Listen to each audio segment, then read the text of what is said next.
So it's my pleasure and honor to open the third conference of the European Academy of Religion and to welcome all of you in Bologna for 4 days of, I hope, intense and fruitful discussion. As you know, the overarching theme of this conference is empowering the individual and nurturing the community. If I am not for myself, who will be for me? If I am for myself alone, what am I? If not now, when? This is a very famous quotation from Hillel the Elder, who lived in exile in Babylon before the Christian era. And I think that this quotation encapsulates the ideal of one spiritual and one physical development within community. And however, it is always an issue to reach an equilibrium between the two. In Western Europe, at least until the Westphalian Order and the end of war of religion, religious communities were the cornerstone of social, economic, and cultural life. It also meant that people were defined by prescribed status: men, women, peasant, noble, clergy, and as such could not escape this prescribed status. Other several elements constitute modernization, but the key factor that concerns us for this conference at least is that modernization was and is still the progressive gain of equal rights for men, women, independently of race and religion. And this progression of human rights is the cornerstone of societies, modern societies, what Tönnies calls the shift from Gemeinschaft to Gesellschaft. In other words, persons became individuals, and this is not the same. Individual is the person considered as the main receptacle of rights, independently of gender, race, or religion. The advancement of rights was long, painful, and it's not over. It's not achieved yet.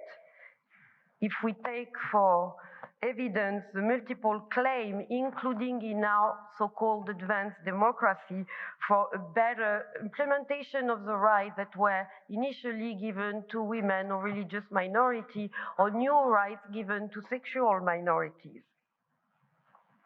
And in other parts of the world, the fight is also intense to expand the rights independently or beyond these criteria of gender, race, and religion.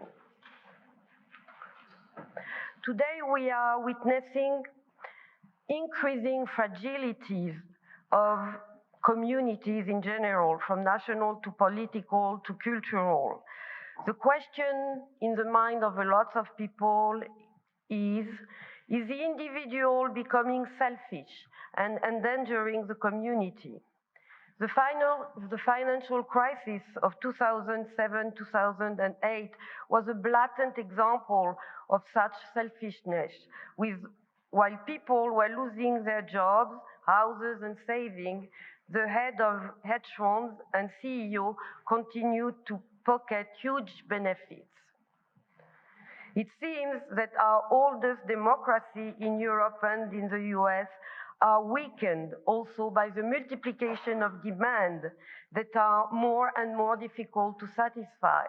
It is not only demands on advancement of material condition, it is also protection of way of life, security, and even sometimes happiness that are put forward in terms of interest and groups. In fact, interest groups and lobbies are eroding the common good. They have also deeply affected the democratic mechanism by competing exclusively for their interest with no consideration for the political community at large.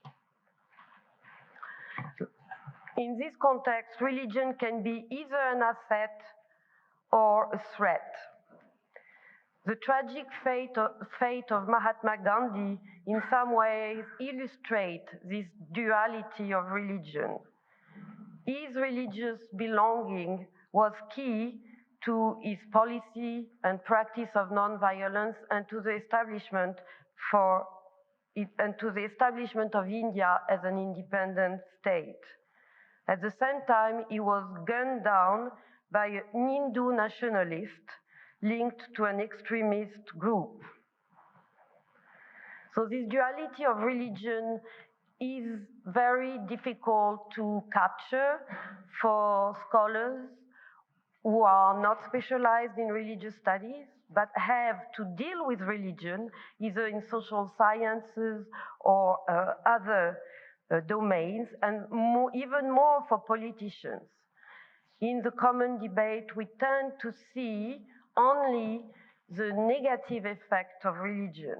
For example, in Europe, the fear is growing about the erosion of individual rights by claims from religious communities, especially on women's status.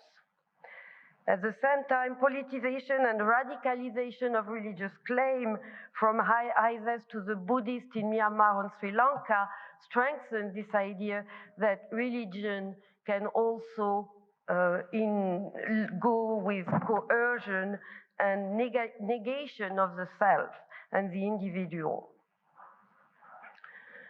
At the same time, young people from north to south and east to west are attracted to religious communities.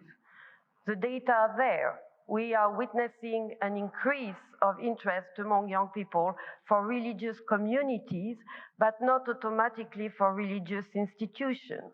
And the difference is significant here. Additionally, we do not pay enough attention to the contribution of religious groups and actors to peace building, to assistance in major social issues that have global impact, like the refugee crisis. For example, in some countries, like in the US, the help given to refugees, even if the number is small, is primarily coming from religious congregations. Not to mention the positive effect of religion on the self. Here, again, data are very striking. People who declare that they are religious tend to be happier, more serene, and even sleep better than people who have no religious identification. So the whole challenge is, how do we maintain an equilibrium between self and community? Because this equilibrium is never stable forever, and it's always evolving. So it's very difficult to get a meta theory about the self and the community. And I will conclude on that with hoping that some responses will come from the different panels and speakers gathered here for these 4 days. And before I close here, I want to thank our major sponsors. So a big thank you to the Italian National Commission of UNESCO, the University and the City of Bologna, the Italian Ministry of Foreign Affairs, the Foundation Cariplo, and Casa Ocarisbo. Sorry. Thank you. My role now will be to introduce the panelists. I hope I won't have to monitor the time, so I will go by the alphabetical order, or rather the order of appearance, sorry, on this list. Armando Baruco, Policy Planner, Italian Ministry of Foreign Affairs. Please, the floor is yours.